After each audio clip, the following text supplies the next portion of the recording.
سڵام بەناوی خوای گەورە و میهرەبان ئایزانم سڵاوتان لێبێ و بەیانیتان باش بە هیوای ڕۆژێکی پڕخێر و خۆشی. سپاس بەخوام ڕۆژ دەرفەدە و لەگەڵ هاوکارم جەلال محەممەد و هاوکارانم لە پەیامەوە کۆمەڵێک بەرگە و بابەتی جیاواز لە پەیامی ڕۆژ بۆی ئازیز پێشکەش بکەین.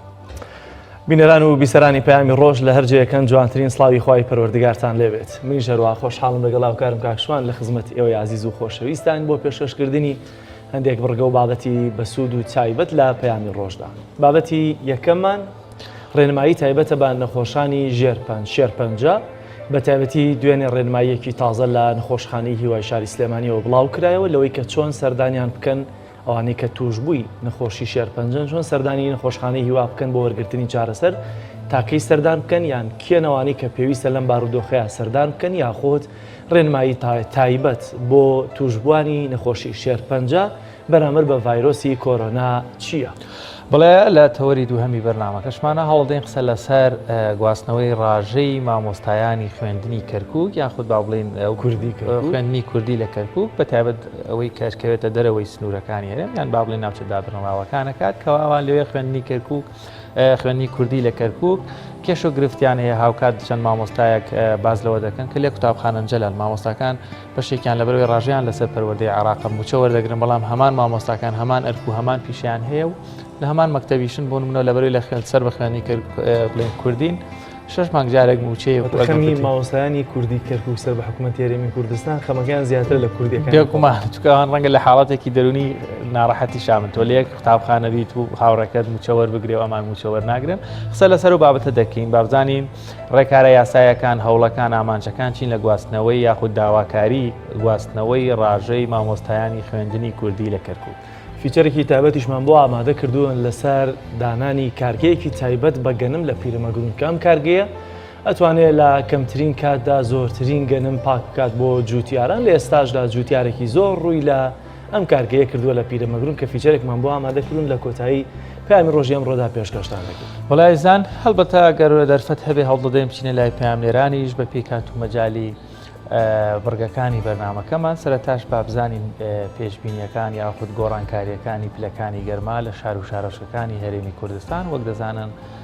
ڕۆژ بە ڕۆژ پلەکانی گەرما بەرز دەبێتەوە. بابزانین شار و شارەشەکانی هەرێمی کوردستان کامیان لە هەمویان زیاتر گەرمی کردووە و بارودۆخی پلەکانی گەرما چۆنە.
بینەرانی عزیز دەچینە لای بڕگەی نرخی دراوەکان بابزانی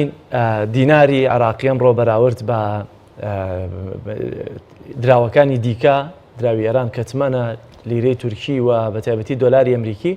نرخی دیناری عراقی چۆنە بەتایبەتی لە بازاڕەکان یا لە بورسەی عراقیە بەگشتی لە بازاری نرخی دراوەکاندا چۆنە کە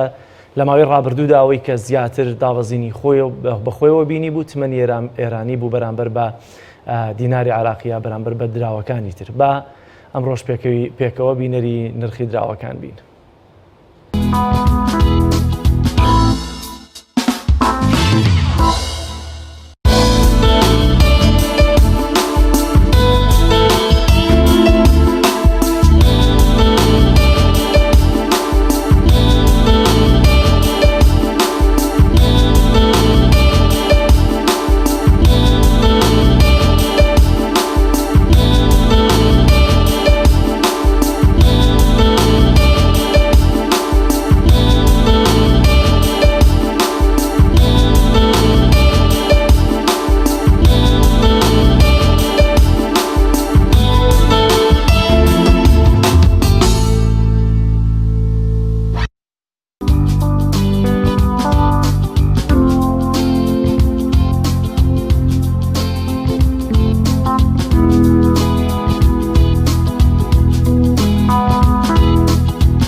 طبعاً پێش ئەوەی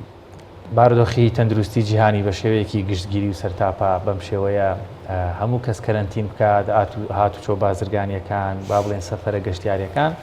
جەلا ڕێژەیەکی زۆر لە هاوڵاتیان لە هەرێمی کوردستان و بەمبەستی گەشتیاری و هەتا بەمبەستی لایانی سەردانکردنی پزیشکی سەردانی وڵاتی ئێرانیان دەکرد لەبەرەوەی زمانەکەی و کەلتورەکە و نزیکی و هەڵگرتنی ڤیزا و پارەکەش تۆزێک گونجاو بوو. ئێستاکە خەڵک ئەسەفێکی زۆرە خوا دیناری ئێمە بەرامبەر بە تمەن تۆزێک مەڕغوبترە بەڵام کەس ناتوانێت بچێ بۆ گەڕانە موهی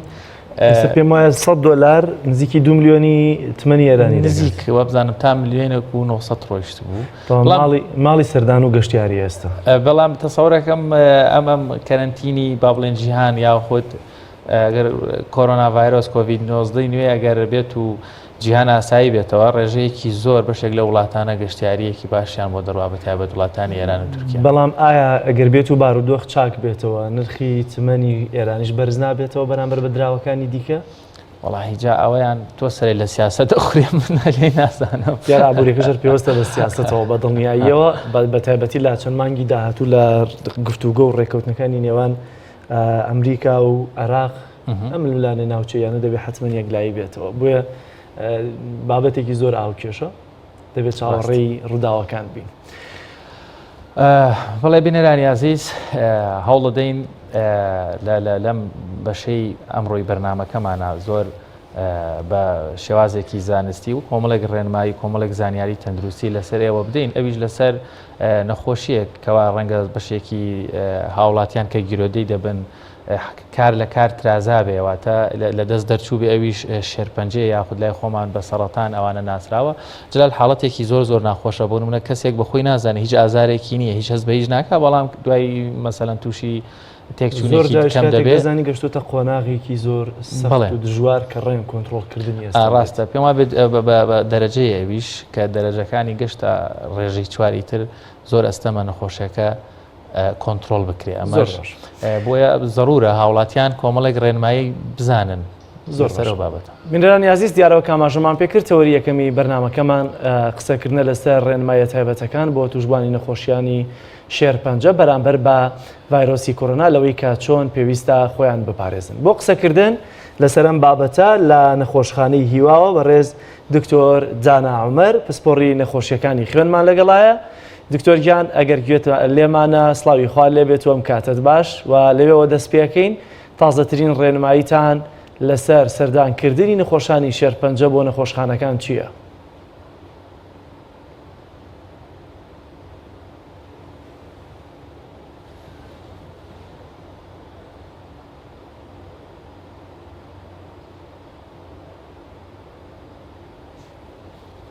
دکتۆر ئەگەر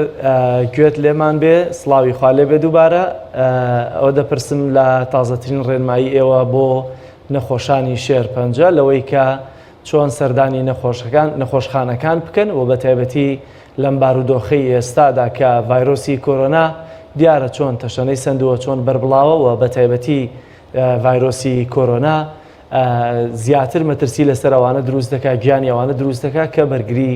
لەشیان بەهێز نییە و نەخۆشانی شێرپەنجەش دیارە ئەمانە بەشێک لە ڕووی بەرگری جەستەوە بەدڵنیەوە بەرگری جەستیان لاوازە بۆیە پێویستە زیاتر لە خەڵکی ئاسایی پارێزگاری لە خۆیان بکەن و پابەندی ڕێنمایە خۆپارێزیەکان بن بۆی کە بە هیچ شێوازێک تووشی ڤایرۆسی کۆرۆنا نەبن چونکە دیارەمانە بەهۆی لاوازی بەرگری جەستەیانەوە زۆر جار تووشی نەخۆشی شێرپەنجە بوون بۆ ئەگەر تووشی ڤایرۆسی کۆرۆنا بن زیاتر مەترسی لەسەر گیانیان دروست دەبێت دیارە میوانەکەم گرفتی ئینتەرنێتمان هەیە جەلال تا مەسەلەن ئەو بەڕاستی من شتێکم بەیاد هاتەوە هاوڕێیەکی نزیکی خۆمان کەوا لە بواری بایۆلۆجی لێکۆڵینەوەیە کرد لەسەر کۆمەڵێک بەتابەتی مۆزوعی خواردن و ئەو بەتابەت ئەو جۆرە لە سەوزانەی یاخود ئەو ڕوەکانی لەژێر خاکن وەکو پەتاتە و وەکو توور و کۆمەڵێک بابەت کە چۆن تەسیری ڕاستەوخۆیان لەسەر جسمی مرۆڤەکان هەیە گوندێک لە یەکێک لە دەڤەرەکانی با بڵێن کوردستان نامەوێ ناوی بەرم کە لە 10 ساڵی ڕابردووەوە ینی لە ئاماری 10 ساڵی ڕابردوو کە پێم وابێت ئەو لێکۆڵینەوەی 2 ساڵ لەمەوە 3 ساڵ لەمەوە بەرکرد کە ڕێژەی تووژوانی بە شێرپەنجە چەند زۆر بووە لە کاتێکا پێشتر ئەم دیاردەیە هەر نەبووە یعنی لە ژێرپەنجەی بەتایبەت ئەوانەی کە با بڵین گەدەیان چکە حاڵەتێکی نوعێکی تر نوعێکە لە ژێرپەنجە بە جۆرێک وای لێ هاتووە خواردنەکان یعنی لەبەیەک جاران خواردنی کوردەواری هەبوو بەرەمی سروشتیە بوو خەڵک زۆر ئەجوڵا ئەم خواردنە موادی کیمیاویانە نەبوون مەسەلەن کۆمەڵێک موادی بەرگریکردن ئەچێتە ناو خواردنەکانەوە ڕێژەیەکی زۆر بەداخەوە یانێ پێم وابێ ئامارەکانی پارەیان وت لە هەموو ڕۆژێک کەسێک یا زیاتریش لە بۆ نمونە بەس لە نەخۆشخانەی هیوات تۆمار دەکرێت کە شێرپەنجەیە جاتر شێرپەنجە جیاوازەکان لە هەموو تەوەنە جیاوازەکانە لە خوێن بێ لە با بڵین لە زامینە و ناو سک بێ ئەمانە زۆر زیادی کردووە یەکێکیش پێوان بێ ئەوەیە کە ئێمە دوورکەوتینێتەوە لەو خواردنە کوردەواریان و ناشجوڵین دکتۆرەکان ڕێنمایی دەکەن بەهێزترین چەک بۆ ڕووبەڕبوونەوەی شێرپەنجە خواردنی میوەجاتە لەم ڕۆژاو میوەی کێمە بەکاری دێنین دیارە میوەی پلاستیکن یاخۆت بە موادی کیمیایی زیاتر گەورە کراون یا پێگەیەنراون بۆیە زۆرترین زیان کە ئێستا هەیەی ئەو جۆرە میوانن کە لەژێر پلاستیک و بە دەرمان گەورە دەبن بەڵام لە ئەساس هەڵێ بەهێزترین چەک بۆ ڕوبەڕبوونەوەی شێرپەنجە خواردنی میوەیە بەزلات وەست بەوە کردوم پێم خۆشە بینەرانی بەڕاستی سوودەم وەربگرن هەڵبامە قسەی خۆم یا قسەی پسپۆڕێکی باری خۆراکە دەڵێ کاتێک مرۆڤ دژی سروشت وەسایەوە بەم شێوەی لێدێ لە قسەکەی تێنەگەشتم وتم چۆن وتی دەبینی هەموو وەرزێک خوای گەورە یاخودەم سروشتە کە هەیە لە هەر شوێنێک کۆمەڵێک بەرهەمبوومی کاتی خۆی هەیە بۆ نمونە چ میوەکان بن چ سەوزەکان بن چ خواردنەکان بن لە هاوینە ئێستا وەرزی شوتیمانە یانە باسی لەوە دەکرد دەڵێ هیچ ضرور نییە لە وەرزێکی بۆ نمونە پایز و ساناتۆپچی شوتی بۆ نمونە بە دەرمان تۆ دەی ئەو وەرزە با بڵێن وەرزی چ میوەیەک بوو تۆ سوود لەو میوە وەرگرە بە دڵنیاییەوە سوودێکی باشی دەبێ بۆت نەوەک تۆ بۆ نمونە ئێستاکە کاتی شوتیە تۆپچی میوەی ینی ناڵێن نەیخۆن بەڵام مەسەلە هەنێ میوە هەیە کە میوەی زوسانن تۆ لە هاوی نابیان خۆی یا هاوینەکان لە زوسانە خۆی دەڵێ و باشترین ئەو میوانەش گرنگ ئەوە نییە لە ڕەنگە تامی خۆش نەبێ یاخود ڕەنگەکەی دیکۆرەکەی دووە دڵ نەبێوی ئەو سوودەی پێت دەگەیەنێ زۆر زیاترە یعنی سە تەماتی کوردی بخۆ ئەلبەت منیش وەکو بابا یادگارێکی خۆش کردمەوە منیش وەکو مامۆستایەکم لێنەیە دەڵێ خۆی تەماتەی هەبوو کە قسەی بۆ خەڵکی دەکرد ئەمە چێت تەماتەی وڵاتانی بێگانە بەکاردێن ئەو تەماتە کوردی جوانەیە بۆ نایخۆن زۆر باشە دەچینەوە لای میوانەکەمان بەڕێز دکتۆر دانا عومەر پسپۆڕی نەخۆشیەکانی خوێن دکتۆریان سڵاوی خوا لێبێت لەوێ دەست پێکەین یا دەپرسم ئایا ڕێنمایی تازەیەوە بۆ نەخۆشانی شێرپەنجە چیە لە ئێستادا بۆ چۆنیەتی سەردانکردن یان وەرگرتنی چارەسەر وهروە بۆ خۆپارێزیەکان بەرامبەر بە ڤایرۆسی کۆرۆنا بەڵێ بەناوی خوای گەورە بە خێراتنی کەناڵەکەتانەکەم ئێمە وەکو نەخۆشخانەی هیوە خۆتان نەزانن تایبەتە بە نەخۆشیەکانی خوێن و شێرپەنجە بەڕاستی ئێمە لەم بەداخەوە بەهۆی و پەتای کۆرۆنایی کە لە کوردستانە ئێستا هەیە وەکو هەم بەشێک لە جیهان مەجبور بووین یعنی بەڕاستی بە شێوەیەکی ناچاری وامان کردووە کە ئێستا تەنها ئەو حاڵەتانەی کە زۆر زەرورن حاڵەتی تەوارین یا حاڵەتی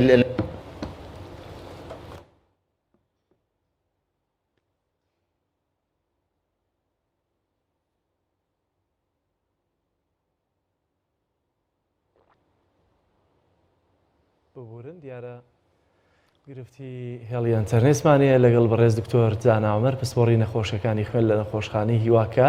ڕۆژی ڕابردوو نەخۆشخانەی هیوا لە ئەگەداری نامەیەکجا بۆ توشبوانی نەخۆشی شێرپەنجە نەخۆشەکانی شێرپەنجەوەی بڵاو کردەوە کە پێویستە تا 4 حەوت هیچ جۆرە نەخۆشێکی شێرپەنجە بەمەبەستی چارەسەرکردن نێنە ناو نەخۆشخانەکانەوە تا ئەو کاتەی ئەگەر مەگەر حاڵەتێکی زۆر چاڕی و لە ناکاو نەبێت و پێویست بکە بەڵام لە دوورە دەتوان ڕێنمایی تایبەت لە پزیشکەکانیانەوە وەرگرن چکە دەبێت لە ژێر چاودێریا بن بەڵام لە ئێستادا بۆی کە پارێزراو بن لە ڤایرۆسی کۆرۆنا باشتر وایە زیاتر لە ماڵەوە بن و ڕێنمایی خۆپارێزیەکان بەرامبەر بە ڤایرۆسی کۆرۆنا جێبەجێ بکەن دیارە گرفتمان هەیە لەگەڵ بەڕێز دکتۆر جانا عومەر من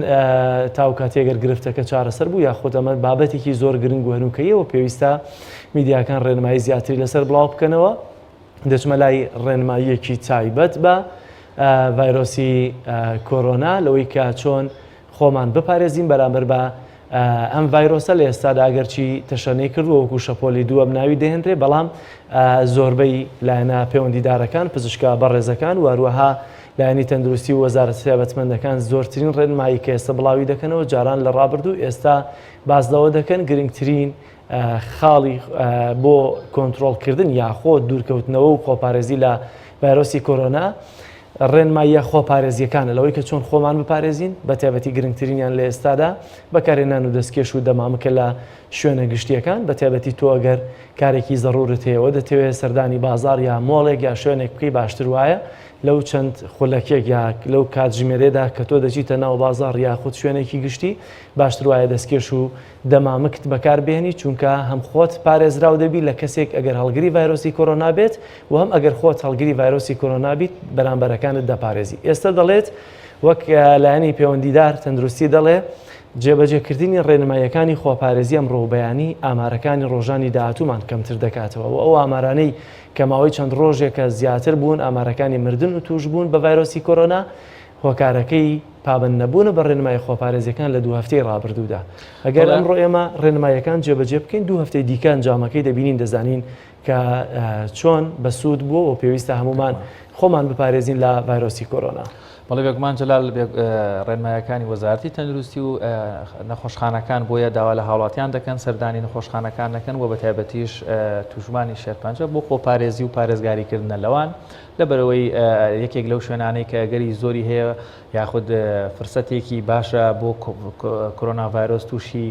مرۆڤەکان بێت نەخۆشخانەکان لەوێ ڕێژەیەکی زۆر لە ڤایرۆسەکە ئەگەری هەیە بڵاوبوو بێتەوە یاخود بوونی هەبێ بۆیە ڕێنماییەکانی وەزارەتی تەندروستی بۆ ئەوەی هەر کەسێک هەستی کرد بە نیشانەکان بەم شێوە باز لەوە دەکەن کەسەکە لە ماڵەوە خۆی کەرەنتین بکات نیشانەکانی کۆڤید-19 یاخود کۆرۆنا ڤایرۆس تاوەکو ئەمڕۆکەوە لایەنە پەیوەندیدارەکان بڵاوکراوەتەوە هاوڵاتیانی بەڕێز ئەگەر هەستان بەوە کرد کەوا تایەکی بەرزتان هەیە واتە پلەی گەرمی لە شتان بەرز بۆتەوە جۆرێک لە جۆرەکان هەست بە هیلاک بوون و ماندووبوونێکی زۆر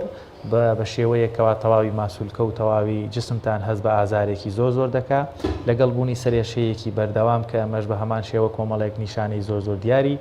ئەوەن کەوا گەری هەیە ئێوە هەڵگری ڤایرۆسەکە بن لەگەڵ خوڕانی قوڕک کە لێرەوە هەست بە خورانێک دەکرێت و بەروەها کۆکەیەکی وشکی بێ هیچ جۆرە تەڕایەک کە ئەمەش دەبێتە هۆی ئەوەی کەوا بەردەوام کۆکین زیاد بێت و ئەمەش دەبێتە هۆی دروستبوونی تەنگە نەفەسی جا هاوڵاتیانی بەڕێز بینەرانی ئازیز هەر کام لە ئێوە کە ئیشەڵا دوور بن لە دەرد و بەڵا هەر کام لەم نیشانانە یاخود 150 ئەم نیشانانەشتان هەست پێ کرد ئەگەری ئەوەی هەیە ئێوە جسمی ئێوە مەناعەیەکی زۆر باشیە بێ بەرگری لەشتان بەهێز بێت بۆیە لە ماڵەوە خۆتان کەرەنتین بکەن لە خزم و لە هاوڕێ و لە دۆستانتان خۆتان جیا بکەنەوە باشترە لەوەی بچنە نەخۆشخانەکان چونکە بە پێی جەلال بەڕاستی ئامارەکان بێ ڕێژەیەکی زۆر هاوڵاتیانی هەرێمی کوردستان بە تایبەت لە پارێزگای سلێمانی دەوروبەری ڤایرۆسەکە بڵاو بۆتەوە بەڵام لەبەرەوەی کەوا ڕێژەی ئەوانەی کەوا مەناعی جسمیان بەهێزە وا دەکا کەوا هیچ جۆرێک نیشانیان پێوە دەرنەکەوێت یاخود هەست بەوە نەکەن کەوا ڤایرۆسەکەیان لە ئێستادا حاڵەتێکی دیکە کە لە ئارادایە ئەگەر کەسێک تووشی پەتایەکی وەرزی ببێت ئیدی لە ڕووی دەرونیەوەدا دەڕوخێ زۆر جاروا دەزانێت ڤایرۆسی کۆرۆنایەتی ڤایرۆسی کۆرۆنا هێندەش مەترسیدار نیە ئەگەر بێت و خۆت پابەندی ڕێنماییەکان بین چاو کاتێک کە پێش توش بوون و یاخۆت چ کاتێک کە ئێمە بزانین هەندێک لەو نیشانانەی کە تێماندا دەردەکەوێت پەیوەستە بە ڤایرۆسی کۆرۆناوە. دەیان خەڵکمان هەیە لە ماڵەوە خۆی کەرەنتینە کردو تو هەڵگری ڤایرۆسی کۆرۆنایە و پاش چەند ڕۆژێک زۆر باسانی چاک بووەوە چکە لە وڵاتانی ئەوروپا باشترین چارەسەر خۆ کەرەنتینەکردنە لە ماڵەکەی خۆدا بۆی کە نەکەس توش بکەیت ناوەی کە بێتە ناو فەزایەکی نەخۆشخانەکان کە ئێستا پێم وایە بەشێک لە نەخۆشخانەکان زیاتر مەترسیان هەیە بۆی کە تووشی ڤایرۆسی کۆرۆنا بیت ئەگەرچی لە ئێستادا ڕێنماییەکانی وەزارەتی تەندروستی هەرێمی کوردستان ئەوەیە کە ئەگەر کەسێک حاڵەتەکانی تێدا دەرکەوت دەبێت لە ناو نەخۆشخانەکانە بمێنێتەوە بەڵام زۆرینەی ڕێنمایی پزیشکە پسپۆڕ و تایبەتمەندەکان دەڵێ لە ماڵەوە خۆتان کەرەنتینە بکەن تا و کاتی کە پێویستان بە هەناسە بێت یاخۆت تووشی تەنگە نەفەسی ببین. لە ڕوویەکی دیکەوە ئەو هاوڵاتیانەی کە دەیانەوێت پشکنینی ڤایرۆسی کۆرۆنا بکەن ئەوەی کە وەکو زانیاری بە ئێمە گەشتووە ئێستا کێتی پشکنینەکان لە نەخۆشخانەکانی حکوومەتدا زۆر کەمەوە بۆ حاڵەتێکی زۆر زەرور و لە ناکاو نەبێت کێت بەکار نایەنرێت و حاڵەتێکی دیکە هەیە دەبێت هاوڵاتیان ئاگدار بکرێنەوە جیاواز لە کێت بە دوو جۆر پشکنین دەکرێت پشکنینێکیان سیتیسکانە کە لە نەخۆشخانە ئەهلیەکان بەشێکیان دەکرێت و خەڵکێکی زۆر ڕویان لەوێ کردووە لە 1970 زیاتر پشکینەکەت بۆ یەکلایی دەکاتەوە ئەنجامەکەی کاڵگری ڤایرۆسی کۆرۆنابیت یاخۆتنا. جۆرێکی دیکە لە پشکنین لە ڕێگەی خوێنەوەی بەڵام ئەمەیان تا ئێستا لە هەرێمی کوردستان لە ڕووی زانستیەوە یا لە ڕووی فەرمیەوە پشتڕاست نەکراوەتەوە کە ئایا چۆن بەکاردێ بەڵام ئەوەندە زانیاری کە هەیە ئامێرێکی تازە لە سلێمانی هێنراوە تا ئێستش ئەمە ڕانەگەێنراوە بە فەرمی لە ڕێگەی ئەم ئامێرەوە کە بە خوێن تاقیکردنەوەکە یەکلایی دەکەنەوە کە ئایا هەڵگری ڤایرۆسی کۆرۆنابیت ئەمەش نەخراوەتە کار و لە 100% پێشت ناڵێ ئەگەر بێت و بشڕێتە کار تا چەندە هەڵگری ڤایرۆسی کۆرۆنایت بۆیە ئەوانەی کە دەچنە تاقیگا ئەهلیەکان دەبێت لەو ڕۆ ئاگادار بن کە تاقیکردنەوە لە ڕێگەی یافحسەکان لە ڕێگەی خوێنەوە پێت ناڵێ کە تۆ تا چەندە هەڵگری ڤایرۆسی کۆرۆنای ڕەنگە هەندێک ڤایرۆسی دیکە لە ناو خوێندا دەستنیشان بکات بەڵام دەبێتەوە بزانن 180 ڤایرۆسی کۆرۆنا لە ڕێگەی سیتیسکەنەوە یەکلایی دەبێتەوە و ئەگەر کێت هەبێ لە نەخۆشخانە حکوومیەکاندا لە ڕێگەی کێتی تایبەتەوە پشکنینە تایبەتەکانەوە دەتوانن یەکلایی بکەنەوە بۆتان لەوەی کە ئێوە هەڵگری ڤایرۆسی کۆرۆنا بن یاخۆت نا. بەڵێ هیوادارین دوور بن لە هەموو دەرد و بەڵایەک بەڵێ بینەرانی بەڕێز داوای لێبوردنەکەین دیارە لەبەر گرفتی پەیوەندی نەمانتوانی بە دکتۆر دانا عومەر پەیوەندیەکەمان بەردەوام بێ هەوڵ دەدەین لە درێژەی بەرنامەکەمانە ئەگەر بەهاتوو گرفتەکان چارەسەر بوون زیاتر قسە لەسەر ڕێنمایەکان بۆ ئەو هاوڵاتیانێکەوە تووشی شێرپەنجە بوون یا خود ڕێنمایی گشتی بۆ هاوڵاتیانی دوور بن لە هەموو دەرد و بەڵایەک ناوبڕێکمان هەیە و دوای دێنەوە خزم.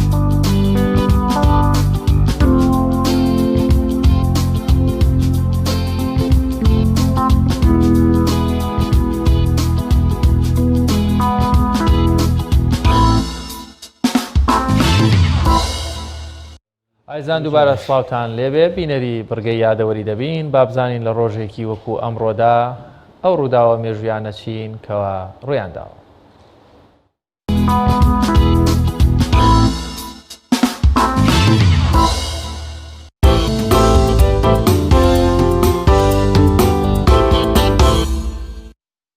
بیستوهەشتی شەشی ساڵی 1940 لە هەڵمەتی دووەمی خاچپەرستەکاندا بۆ سەرجیانی ئیسلامی و داگیرکردنی بەشێکی زۆری خۆراوای عەرەبی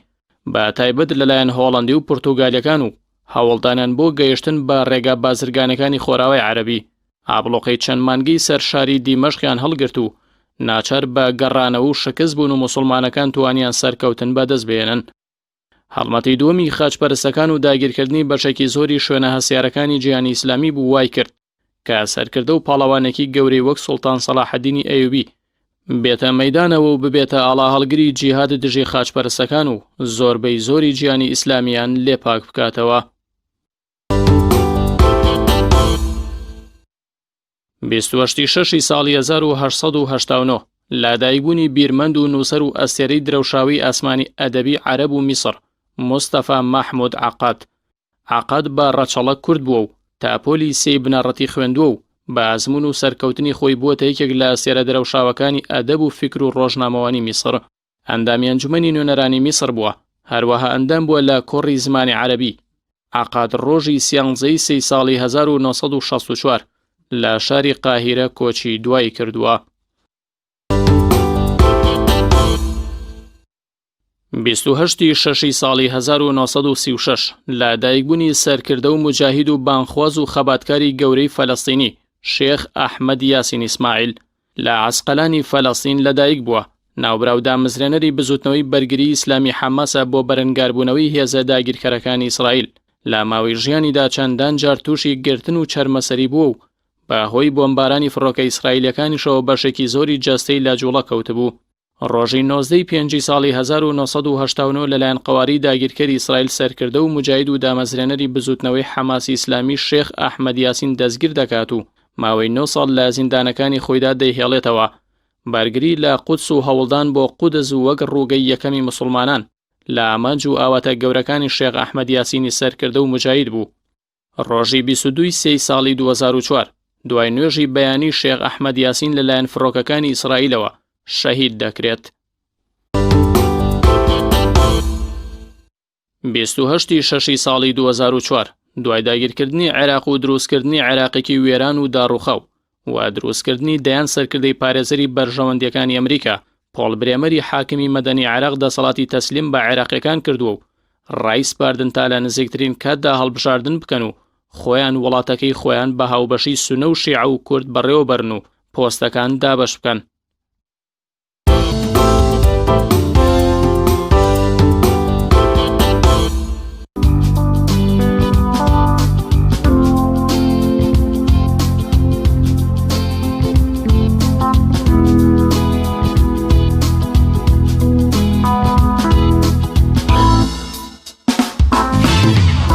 بینەرانی عزیز دەچینە لای چەوەری ڕێنماییەکان بۆ نەخۆشانی شێرپەنجە چیە لە سلێمانی بەڕێز دکتۆر جانا عومەر پسپۆڕی نەخۆشیەکانی خوێنمان لە نەخۆشخانی هیواوە لەگەڵە دکتۆرگیان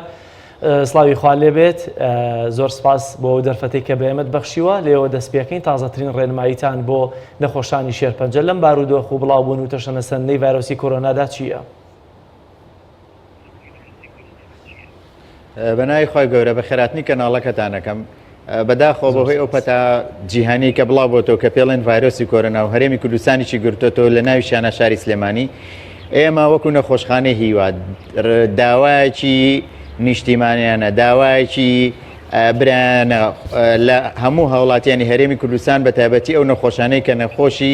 شێرپەنجەی و سەردانی ئێماکەن تکایە لەبەر دروستنەبوونی قەرەباڵغی لە نەخۆشخانەی هیوا و تەشەنەنەکردنی ڤایرۆسەکە لە ئێستاە تەنها ئەو نەخۆشانە سەردانمان کەن کە حاڵەتی زۆر زەریر و با بڵێن حاڵەتی تەواری یا با بڵێن کتوپڕیان هەیە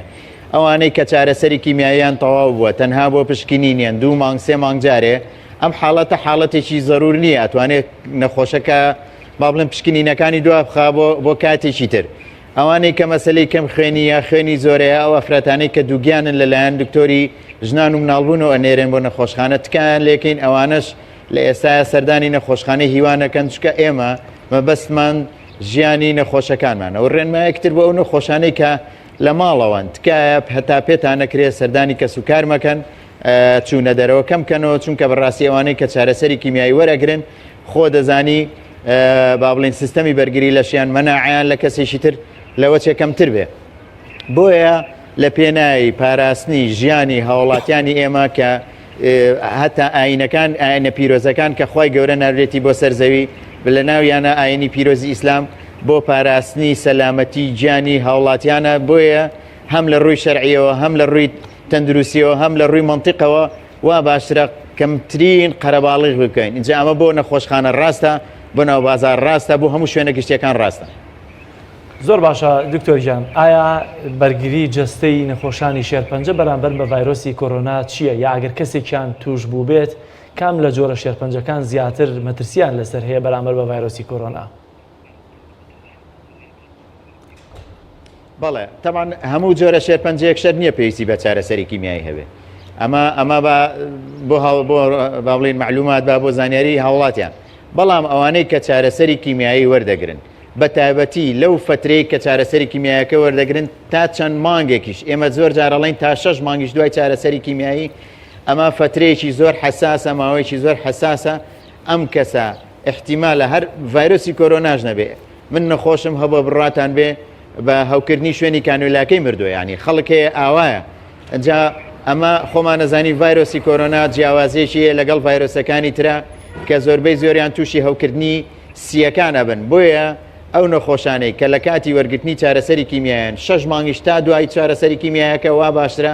زۆر بە وریایەوە ئەجا ڤایرۆسی کۆرۆنا هەبێ یان نەبێ با بڵێن تەعامل یا هەڵسوکەوت لەگەڵ کەسانی تر ئەو خواردنەی کە ئەی خۆیت چوونە دەرەوە قەرەباڵغی ئاگیان لەم شتانە بێ بەڕاستی لە کاتی چارەسەری کیمیایی و تا 6 مانگی دوای چارەسەری کیمیایی. زۆر باشە دکتۆر ئەگەر پرسیار لەوە بکەین بە شێوازێکی گشتی ئێستاکە بارودۆخی نەخۆشخانەی هیوا لە چه بارودۆخێکدا وەک دەبینین ماوەیەکە کارمەندانی ئێوە و پزیشکە بەڕێزەکان لە کەتی تەندروستی لەبەر خراپی باریدارایی و وەروە حاڵەتی دەرونی و بوونی مەترسیەکانی کۆرۆنا ڤایرۆس و نەبوونی کۆمەڵێک پێداویستی بۆ خۆپارێزی بە تایبەت پزیشکەکان وەکو جلوبەرگ لەبەری پن لە ناو خەستەخانەکان گرفت لە زۆربەی نەخۆشخانەکانی شار دروست بووە. لا ئێوە با بڵین تیمەکان چۆن داوامەکەن یاخود ئەوەندە کەرەستەتان بۆ دابین کراوە لە جلوبەرگەوە بۆی هەریش ناپزیشکەکانیش پارێزراو بن لەو مەترسیانەی کەوا ڕوبەڕوویان دەبێتەوە.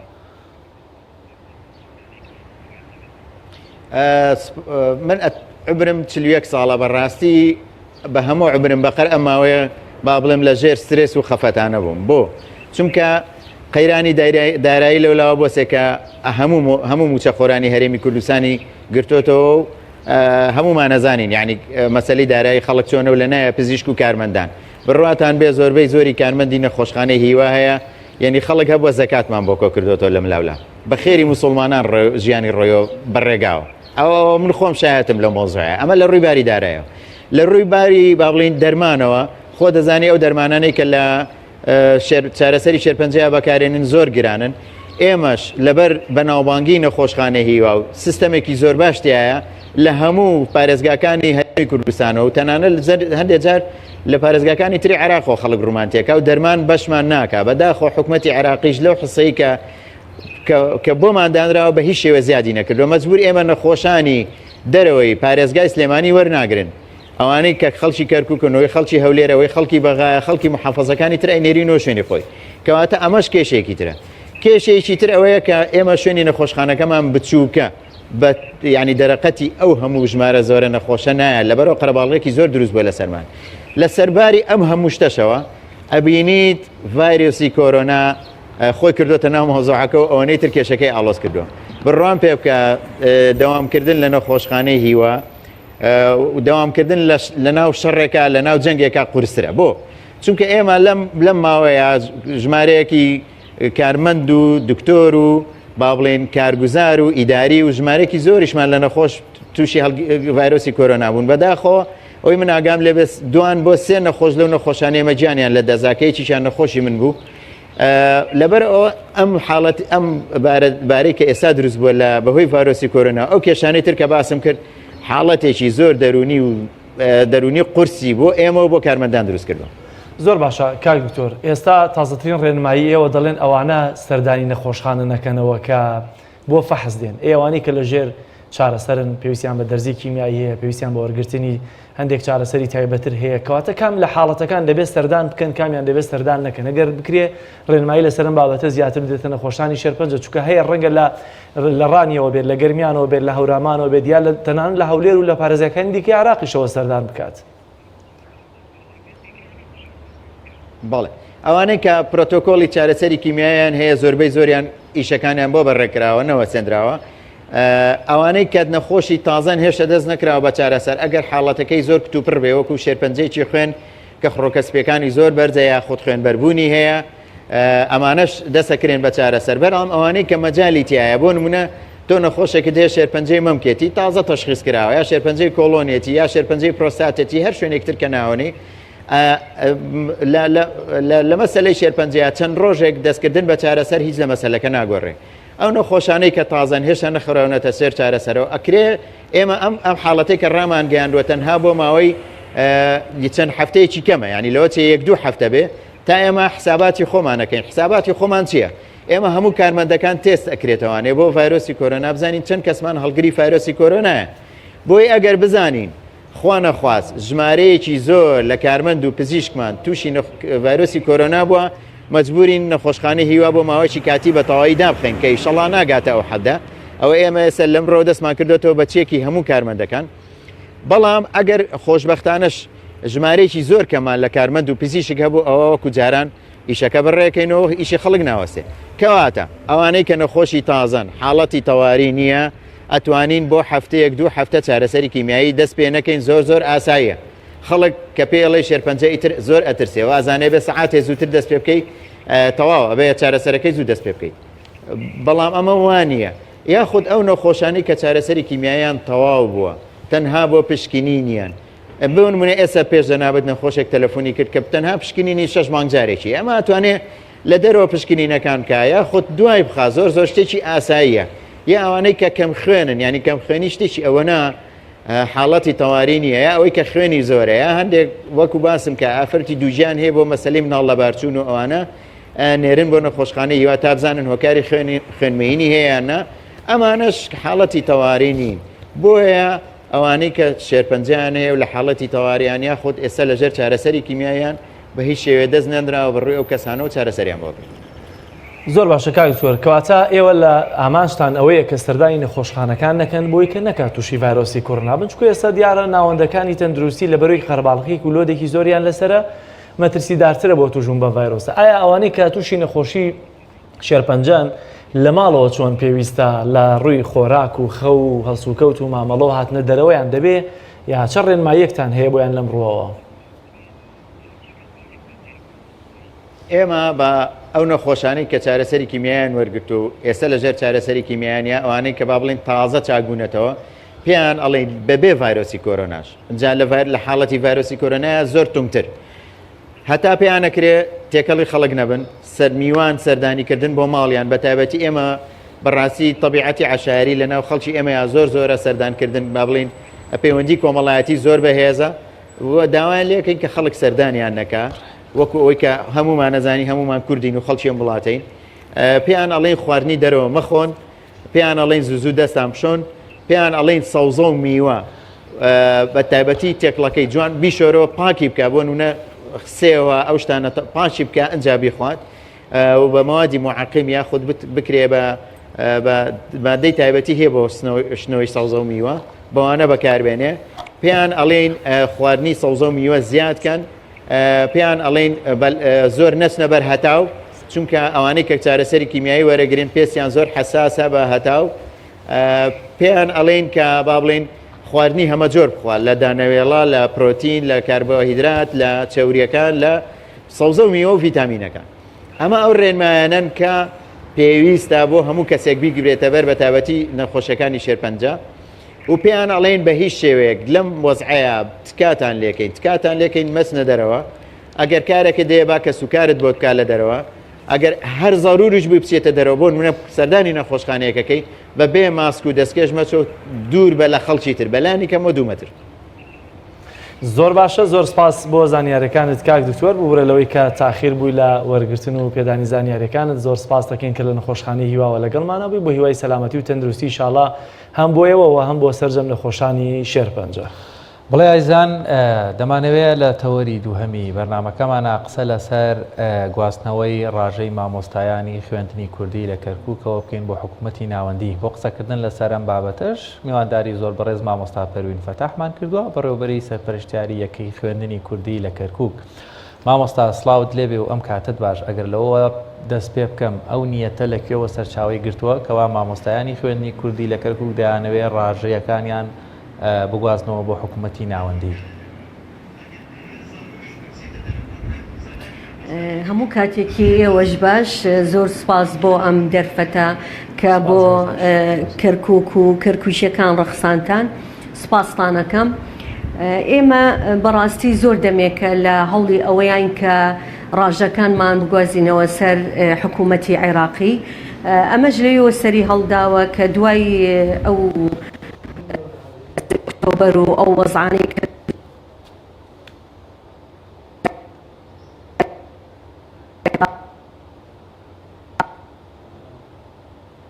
مادام ئێمە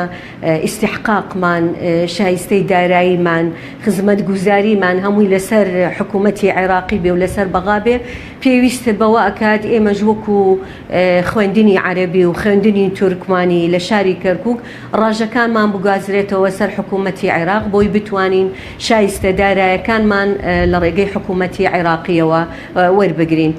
دواتریش ئێمە کۆمەڵێ مامۆستان لە قوتابخانەکانی شاری کەرکووکین کە مامۆستای لەگەڵایە سەر بە بەغایە هەموو 25 ڕۆژجارێ موچەکەی وەرەگرێ ئێمەش بەداخەوە ئەوە 2020 ئێشتا کە یەک موچەیەکمان وەرگرتووە کە هاوڕێکانمان هاوپیشەکانمان لە شاری کەرکووک موچەی مانگی 6 وەرەگرێت. ئەمە هەمووی نیگەرانی دروست کردووە وای کردووە کە هۆکار بێ بۆ بەرەو پێشچوونی خوێندن و فێرکردن لە شارەکە. ئەگەر بمانەوێ ئێمە وەکو شارەکانی تر عێراق تەعامل بکرێن دەبێت ئێمەش شایستەدارایەکانمان سەر بەبەغا بێت و حەقی خۆمان لە حکوومەتی عێراقی وەربگرین. لەوەشەوە زیاتر ئێمە ئەمەمان دروست کردووە کە وەکو پێویست حکوومەتی هەرێمی کوردستان گرنگی تەواوی نەداوە بە شاری کەرکووک. دەبوو ئێمە مامۆستایانی شاری کەرکووک جیاواز بین لەگەڵ مامۆستایانی شارەکانی تری کوردستان. یعنی ئێمە تا ئێستا بەدەست ئەوە ئەناڵین ئەگەر 6 مانگ جارێ موچەش وەربگرین دەبێ ئێمە بڕۆین لە چەمچەماڵ وەری بگرین. یعنی ناکرێ بە 500 بەڕێو بەڕوو بکە بۆ بڕوات بۆ چەمچەماڵ لەم زروفەشە کە ئێستا بۆ خۆتان ئاگادارن پەتایەکی گەورەیە لە هەموو جیهانا بڵاو بۆتەوە. ئێمەش بە دەر نەبووینە باجی زۆری داوە کەرکووک نەک هە لە مەسەلەی پەتای کۆرۆنا. ئێمە لە ڕووی ئەمنیەوە لە شەڕی داعشەوە کۆمەڵێ نەهامەتی بەسەر شارەکە و مامۆستایانی کەرکووک هاتووە. لەمە زیاتر توانە و تااقەتی ئەوەمان نەماوە کە فیداکاری کار بکەین. مافی خۆیەتی مامۆستا وەکو هاوڕێکانی تری کە لە شاری کەرکووک ئەژێت موچەکەی هەموو سەرمانگێک وەربگرێ حەقی خۆیەتی. ینی داوای شتێکمان نەکردووە کە زۆر جار بە خیانەتکار و بە ئاژاوەچی و ئەوانە لە زۆر ڕاگەیاندنەکانی تر لە قەڵەممان ئەدەن. ئێمە ئەو مامۆستانی کە لە کەرکووکمانژاوەچی و بەکار لە قەڵەمتانەدەن. بۆچی مامۆستایەک لە کەرکووک لە خوێندنی کوردی کەرکووک داوای مەسە سادەترین مافی ڕەوای خۆی دەکات کە موچەکەیەتی هەمان مامۆستای هاوشانی لە هەمان قوتابخانە موچە وەردەگرێت کە لەسەر بە حکوومەتی ناوەندیە ئەو لایەنانە کێن کە ئێوە وا ناوزەنگ دەبن یان خۆ دژی ئەم پرۆسەیەن بەتایبەت لە هەرێمی کوردستان. ئایا هەرێمی کوردستان هیچ لایەنێکی پشتیوانی کردوێت؟ وەڵاهی نامەوێ من نامەوێ بەڕاستی ناوی لایەنێک بێنم کە پێی قبوڵ نییە ئێمە بشینە سەر بەغا. بەڵام من ئەپرسم لە سەرجەم لایەنەکان ئایا من داوای مافی خۆم بکەم وەکو عێراقیەک وەکو کەرکووکێکە لە شاری کەرکووکەم. یعنی حکوومەتی هەرێم وای لە ئێمە کرد کە بڵێین کەرکووک شارێکە سەر بە پارێزگای وەکو پارێزگاکانی تری عێراقا. ئێمە تا 16 ئۆکتۆبر حکوومەتی هەمیشە کەرکووک گوتومانە سەر بە هەرێمی کوردستانە بەشێکە لە بەشەکانی هەرێمی کوردستان هەموو نەهامەتەکانمان قبول کرد. کاتێ حکوومەتێک کە من بەجێ بێڵێ لەم دۆخەیە من مافی خۆم وەرنەگرم مەجبورم ئەو مافی عێراقیەتی خۆم وەربگرم داوای ئەوە بکەم کە موچەکەم بچێتە سەر بەغاوەکو هاوڕێکانم. دوای منە پرسم لەو لایەنانی کە پیان قبول ناکرێت پرۆسەی گواستنەوەی ئێمە بۆ سەر بەغا ئایا خۆیان لەکۆ موچە وەرەگن؟ ئایا ئێستا کە خۆیان گەورەترین کێشیان ئەوە نییە کە حکوومەتی بەغا موچە نانێرێت؟ دوایی ئێمە خۆ حزب دروست ناکەین خۆ ئینشتیقاقمان دروست نەکردووە. ئێمە تەنها داوای بەسیترین مافەسادەکانی خۆمانەکەین کە دەوامەکەین و داوای موچەکەی خۆمانەکەین. هیچ گرنگ نییە مامۆستا چە پارەکە مویمەوەی ئێوە لە دەستی یەک وەری دەگرن ئەگەر لە حکوومەت هێرێم وەریگرن لە دەبێتە دەستی دووەگینە هەر لە یەک سەرچاوەوە چوە قەرارەوە پارەیە بێت. بەڵام با بچمە سەر و بابەتێک کە هەنگاوەکانی گواستنەوەی ڕاژەی مامۆستایانی کوردی کەرکووک بۆ سەر حکوومەتی ناوەند بەکوێ گەشتووە لە ئێستادا؟ وڵی ئێمە بەڕاشکاوی قساکەین. ئێمە یاداشتێکمان داوە بەسەر و کۆمار لەسەر و کۆماریش قولی ئەوەی داوە کە دیدارێکمان بۆ ساس بکە لەگەڵ وەزیری پەروەردە و هەروەها لەگەڵ وەزیری مالیە و هەروەها لەگەڵ بەڕێز کازمی سەرۆکی بەسی وزەرە بۆ ئەوەی لە نزیکەوە ئێمە یاداشەکەمان لە دوو بڕگە خۆی گرتوۆتەوە. سەرەتا داوای ئەوەمان کردووە کە مافی خۆمانە ئێمە لە زمانی بەعستا تەرحیل کراوین و ئێستاکە گەڕاوینەتۆ شارەکەی خۆمان مافی خۆمانە وەکو هاوڕێکانمان شایستەدارەکانمان لەسەر بەغا وەربگرین. داوای ئەومان کردووە لە میزانیەی 2021 ئەم گواستنەوەی ئێمە کۆتایی پێبێت بۆی بەم شێوەی هەڵپەسراوە نەمێنێت منهەجمان لەسەر بەغا لەسەر هەرێم و تاقیکردنەوەمان لەسەر بەغا و موچەکەمان لەسەر هەرێم بێت ینی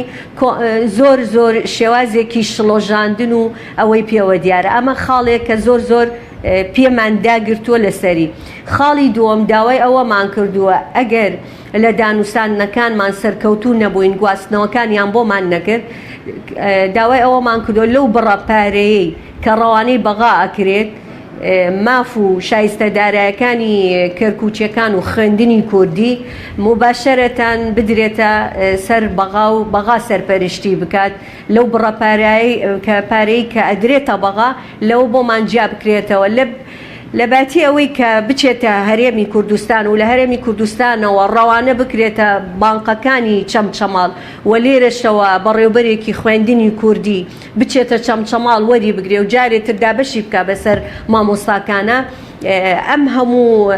پێچ و پەنایی ناوێ مباشەرەتەن ئەو بڕەپارەی کە 6 ملیار دیناری عێراقیە سەرجەم مامۆستایان کە 8,000 مامۆستان بدرێتە محافظەی کەرکووک لە ڕێگەی بانقی لە بانقەکانی کەرکووکەوە بۆەوەی بتوانین مانگانە وەکو هاوڕێکانمان موچەکەی خۆمان وەربگرین دوای خاڵێکی زۆر زۆر گرنگامەوە ڕوونی کەمەوە یعنی منێک خەڵکی کەرکووکم دانیشتووی ئەم شارەم هەموو ئیحسایەکان من لە کەرکووک بوومە و هاوڕێکانم وەکو من ماف و شایستەی خۆی وەربگرێ من هیچ ڕەبتێکم نەبێت یعنی بە هەرێمی کوردستان بۆ نمونە ئەوان خزمەت گوزاری ئەکرێن شارەکانیان جوانەکرێن عیماراتەکان بەرز بۆتەوە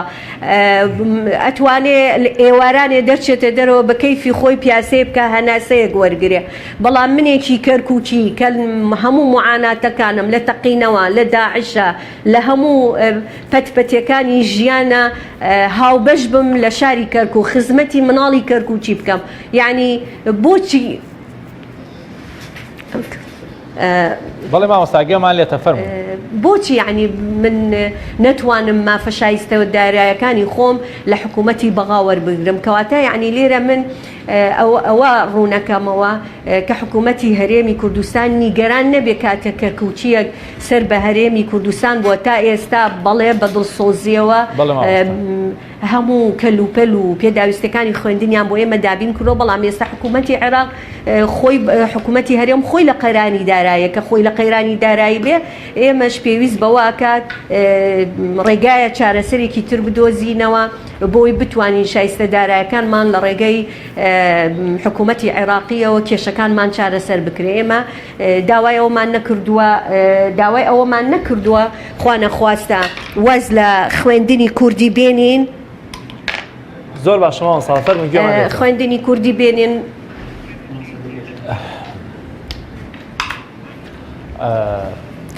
داوای ئەوەمان نەکردووە خزمەتی خوێندنی کوردی نەکەین زۆر باشە مامۆستاگەر من ئەو خوێندنی کوردی نەکەین و دەستبەرداری خوێندنی کوردی بین مامۆستا تا تۆش سەماعەکە چاک دەکەی من دەمێ ئەو پرسیارت لێ بکەم ئەو گرفتانە ئەو ڕێگریانە یاخود ئەو لایەنانە بەتایبەت هەرێمی کوردستان ڕێگریەکانی تا لە چه ئاستێکایە بۆ ئێوە یاخود ئەو ڕێگریانە چین یان ڕەزامەندی هەرێم بەرامبەر ئەو مۆقیفەی ئێوە چۆنچۆنیە هەڵوێستی چۆنە ئایا هەرێم ڕەزامەندە یاخود بە پێچوانەوە ڕێگریش دەکات لەوەی ئێوە ڕاژەکانتان بگوازنەوە سەر حکوومەتی ناوەندی وەڵاهی ئێمە ئەوەی کە من ئاگادار بووم وەکو یەکەی سەرپەرشتیاری زۆر داوای ئەومان کردووە کە نووسراوێکمان بۆ بکرێ بۆ وەزیری پەروەردەی هەرێمی کوردستان و وەزیری پەروەردەی هەرێمی کوردستان بە فەرمی و داواکەمان بەرز بکاتەوە بۆ حکوومەتی عێراقی بەڵام تا ئێستا نەکراوە وە لە هەوڵین کە بۆمان بکرێت چونکە ئێمە بەرپرسی خوێندنی کوردی دەبێت پاڵپشتمان بێت دەبێت بەشدار بێت لە کۆبوونەوەکانمان دەبێت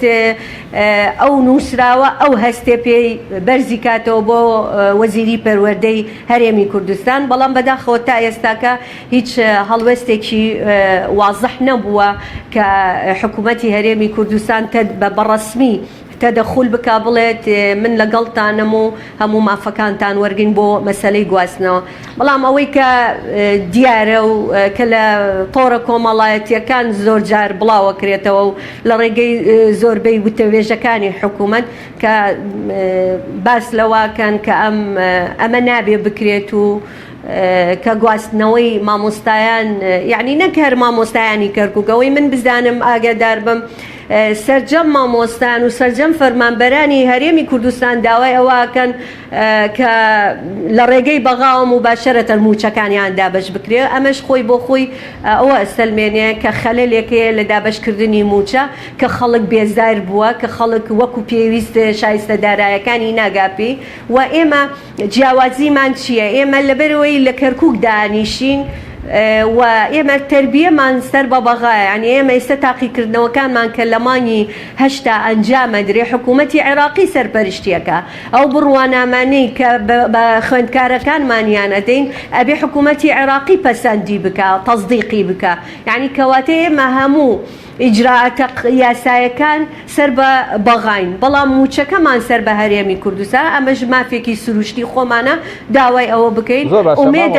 ئومێ دەکەم لە ڕێگەی کەناڵەکەی ئێوەوە حکوومەتی هەرێمی کوردستان خۆی داوای ئێمە بکات و بڵێت داواکەتان بێنن و من بۆتان بەرزەکەمەوە بۆ ئەوەی شایستەدارەکانتان لە بەغا وەربگرن. زۆر باشە ماوەستا هەر وەک بەڕێستان ئاماژەتان پێکرد بێگومان ئێستاکە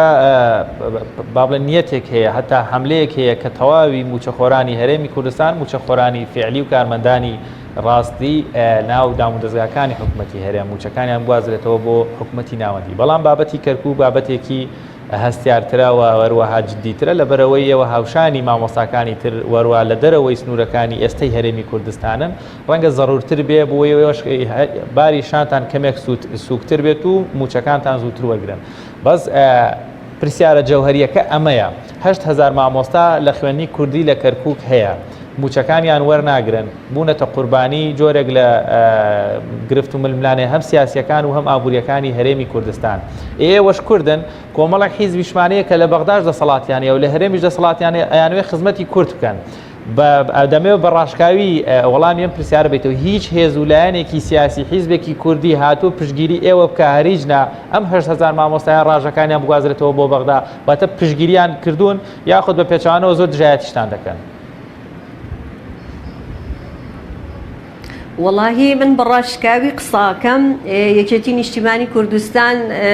پشتگیری تەواومانی کردووە و ئەو یاداشتەی کە ئێمە بەرزمان کردوێتەوە لە ڕێگەی یەکێتی نیشتیمانی کوردستانەوە گەیشتووەتە سەرۆک کۆمار و پاڵپشتی تەواومانەکە بۆ ئەوەی ئیستیحقاقی خۆمان وەربگرین وەکو جەنابەت ئاماژەت پێکرد ئەمەی ئێمە جیاوازە لەگەڵ شارەکانی تری کوردستان یعنی ئێمە ناکرێت خوێندنی کوردی لە کەرکووک خوێندنی عەرەبی و خوێندنی تورکمانی منافسێتی لە دەستکەوتەکان یعنی ناکرێت ئەو فەرمانبەرێکی ئەو 25 مانگ موچە وەربگرێ فەرمانبەرێکی منیش 6 مانگ جارێ موچە وەربگرێ بڵێ یەکێتی نیشتیمانی کوردستان پاڵپشتی تەواومانە و لەگەڵمانە بێت و فراکسیۆنەکەشیان لەگەڵمانە و ئێمە لە ڕێگەی گروپێکمان دروست کردووە گروپی هەڵوێست کە سەردانی سەرجەم لایەنە سیاسیەکانیان کردووە هاوڕێکانم خۆشم لەو گروپەم بەڵێ زۆربەیان کۆمەڵی ئیسلامی و حیزبەکانی تریش لە گوێمان لێتەوە مامۆستا فەرموو.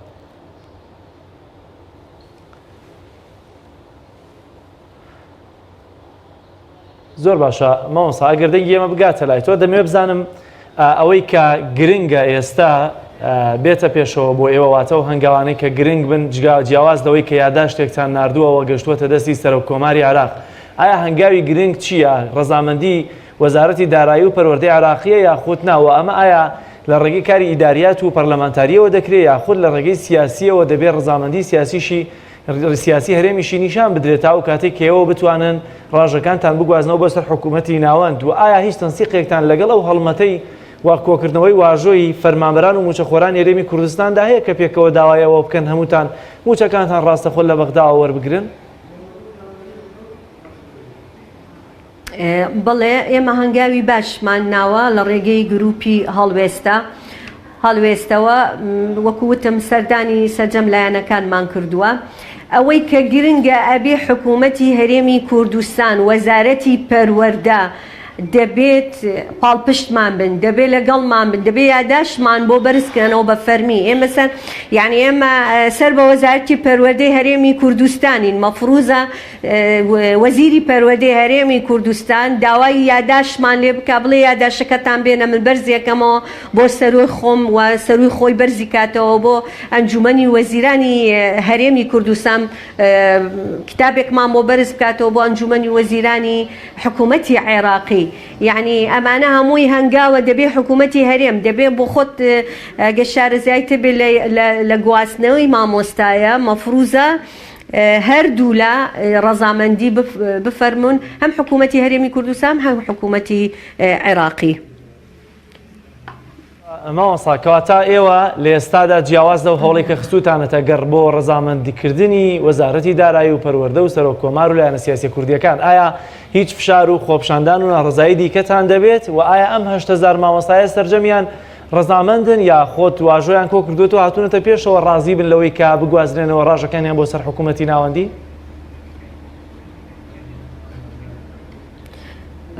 طبعا ئێمە داوای ئەومان کردووە کە هەر کەسێک ئەوێ گواستنەوە بکە بە فەرمین راوێ بەرز بکاتەوە بۆی لە کۆتایی یا کەس نەڵێت من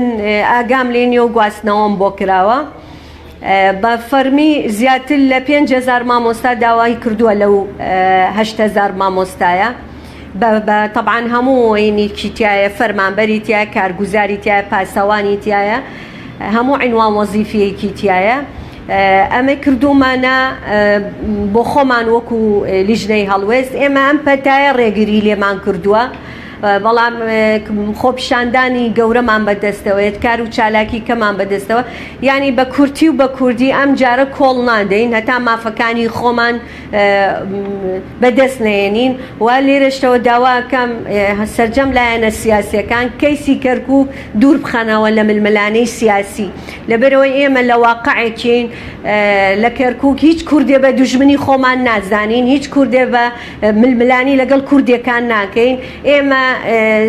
ململانی لەگەڵ نەتەوەکانی تراکەین بۆ ئەوەی زۆرترین دەنگ بەدەستبێنێ کورد بۆی پۆستێکی زیاتری هەبێ بەڵام لە مەسلەی برژێوی ژیان و قوتی خەڵک ئەمە مافی خۆمانە و هەموو کوردێ مافی ئەوەی هەیە کە خۆپیشاندان بکە داوای مافەکانی خۆی زۆر باشە ساپەروین لە هەرێمی کوردستان موچەخۆران و فەرمانبەران گیرۆدەی بندیوارەکانن ئەوانەی کە موچەی بندیواریان هەیە ئایا لە کەرکووکیش هەمانە کە بندیوار بێت و گیرۆدەی ئەوە بوو بن تەنانەت بە شێک لە مافەکانیشتان بندیوارەکان بیخۆن؟ وەڵی بە دڵنیاییەوە ئەوە چۆن ئەڵێن پەتای کۆرۆنا و جیهانی گرتووەتەوە مەسلەی گاندەڵی و بندیوار هەموو جومگەکانی وزارەتەکانی گرتووەتەوە من لە یەکێ لە چاوپێکەوتنەکانە باسی ئەوەم کردووە ئێمە خوێندنی کوردی ئەگە هەر مامۆستایەک کۆدی نەبێت واتە ئەو کۆدەی نەبێت کە هەژماری حیسابی بۆ بکرێتەوە مافیەوەی نییە موچە وەربگرێت ئێمە تەنانەت حکوومەتی عێراقی ئەگە ڕەزامەندی بفەرمێت بە گواستنەوەمان هەروە بە ئاسانی نییە دەبێت تەنانەت تەدقیق لە شەهادەی ئەو مامۆستانەش بکرێت دەبێت لە هەموو خزمەتەکانی کە بۆیان هەژمار کراوە بۆیە یعنی ڕەنگە لە لای ئێمەش خەڵکێکی بندیوار هەبێ و ئومێد ئەەکەم لیجنەیەکی باش بگاتە خوێندنی کوردی و بۆی لە نزیکەوە ئەوانی بندیوارە خواحافیزی بکەن و با ئەمانی کەشکە لە دەوامان لە ڕاژان بە گواستنەوەی ڕاژەکانتان بۆ سەر حکوومەتی ناوەند بندیوارەکانیش دەستیان کەشفە بێت؟ بە دڵنیاییەوە چونکە واقعێک بێت لە یاسایە کاتێ تۆ گواستنەوە بۆ تاکێکی شەکەی قایمەی ئاخر ڕاتبی دۆسیەی خزمەتی داوای خلاصەی خدمەی لێەکەن کە خلاصەی خدمە ئەبێ بزانێت چەند ساڵ بەردەوامە ئیجازەی وەرگرتووە کەی تەعین بووە شەهادەکەی ئەمانە طبعاً هەمووی دەرەکەوێت و ئێمە زۆرمان پێخۆشن بە تایبەتی خوێندنی کوردی بۆ ئەوەی ئەگەر کەسانێکەیە بە حازری وەریانگرتو و هەموو مانگە مونچەکەی خۆی وەرەگرێ وەکو هاوڕێکەی کە هەموو ڕۆژێ هاتوو چۆ ئەکا و هیلاکە ئەویش لە ماڵەوەیە و موچە وەرەگرێ وەڵای ئێمە دەستی ئەو لیژنێش ماچەکەین کە بێت و تەدقیق لە دۆسێ و لە هەموو شتەکان بکە. مامۆستا پەروین ئێوە وەکو مامۆستایانی خوێندنی کوردی لە کەرکووک بە کورتیەکەی و بە پوختەکەی بڕیاری خۆتان داوە بچنەوە سەر حکوومەتی ناوەندی ڕاژەی بڵێنە ڕاژەکانتان موچەکانتان لە چه ئەگەرێکە پەشیمان دەبنەوە لەو قەرارەتان یعنی حکوومەت ئێرەم چ بەڵێنێک بدا بای ئەوەندە قەناعەتان پێ بکە ئەگەر ئەو کارە نەکەن؟ واللهی خۆ ئەمە من سەرەتاژ وتم نە ئێمە حزب دروستەکەین نە ئینشقاقەکەین یعنی من کەی حکوومەتی هەرێمی کوردستان کەرکووکی خستە سەر بەڕەسمی بوو بە شارێکی کوردستانی و سەر بە هەرێمی کوردستان و منی بە مڵکی خۆی زانی و خزمەتی میکرد وەکو پێش 16 ئۆکتۆبەر هاتنەوە ناو شارەکە و حکوومەتیان تەشکیل کردەوە من بە مەمنونیەتەوە ئەمێنمەوە لەگەڵ هەموو نەهامەتیەکانی کە بەسەرم دیا بەڵام کاتێ من لەم دیوشەیتەرەی کەرکووکەوە و هیچ حسابێکم بۆ نەکرێت و تەنانە دێسەوە مالیاتوە ناگەینە شارەکانی سلێمانی و هەولێریش یعنی نازانم حکمەتی چییە من لەسەر حکمەتی چییە من لەسەر هەرێمی کوردستان موچەم لەسەر ئەوێ بێ لە کاتێکا و موچەی منیش خۆ لە بەغاوە دێ خۆ لە مەریخەوە نایە. زۆر باشە مامۆستا پەروین هەڵبەتە ئەگەر ئێمە بوومانی لێرە ڕاوبۆچون دێن بەڵام ئەگەر ڕاوبۆچنی من و کاک جەلالت بێ هەر زوو لێ مەوەستن هەر لە بەیانی دوانی ڕۆژ ڕاژەکانتان بۆ بگوازرێتەوە ئیشێکی باشەکەن بە تەمای حکوومەتی هێرێم نەبن بەداخەوە کەواش دەڵێن کاتمان زۆر کەم ماوە ئەگەر کۆتا قسەت کۆتا هەڵوێستان کۆتا ڕێنماییت بۆ خۆت و مامۆستاکانی هاوڕێت و بۆ خوێندنی کوردی لە کەرکووک. وڵا کۆتا قسەم ئەوەیە دەبێت لایەنە سیاسیەکان واز لە ململانەی تەسکی حزبی بێنن ئەوەی کە ماوە لە کەرکووک کە بۆنی کوردایەتی لێبێ خوێندنی کوردیە با بە هەموویانەوە هەوڵی ئەوە بدەن ئێمە داوای ئەوەمان نەکردو خوێندنی کوردی لا بچێت داوای ئەوەمان کردووە بۆی خوێندنی کوردی نەوەستێت بەرە بدا و بکەوێت کە پێشکەوتنێکی باشتر موچەکان مامۆستایان موچەکانیان بچێتە سەر بەغا و وەکو هاوڕێکانیان موچەکانی خۆیان وەربگرن و هەر لێرەشەوە دەستخۆشی لە ئێوەکەم سپاس بۆ گرنگی پێدانتان بۆ کەیسی خوێندنی کوردی لە شاری کەرکووک. زۆر سپاس بۆ بەڕێز مامۆستا پەروین فەتاح سەرپەرشتیاری خوێندنی یەکەی خوێندنی کوردی لە کەرکووکەوە لەم دەرفەتە لەگەڵمان و بە ئومێدی چارەسەرکردنی کێشۆگرفتەکانی سپاس بۆ مامۆستا پەروین دووبارە. بەڵێ بینەرانی بەڕێز ئەمەش کێشۆگرفتەکانی خوێندنی کوردی بوو لە کەرکووک بۆ هیواین لە نزیکترین کات تەواوی کێشۆگرفتەکانی ئەوانی شارەسەر بێت و بۆ کێشۆگرفتی فەرمانبەرانی هەرێمی کوردستانی شوکەوانیش کێشۆگرفتێکی زۆریان لەگەڵ حکوومەت هەیە. بینەرانی عزیز بەرگە و بابەتەکانی پەیامی ڕۆژی ئەم ڕۆژمان پێشکەشکردن بۆ هیوای کە جێگەی سوود و ڕەزامەندی هەموو لایەک بێت لە هەموو کەم و کورتیەکمان ببورن تا بەرنامەیەکی دیکە و ڕۆژێکی نوێی دیکە بەخوای گەورە میهرەبانتان ئەسپێرین خواتان لەگەڵ.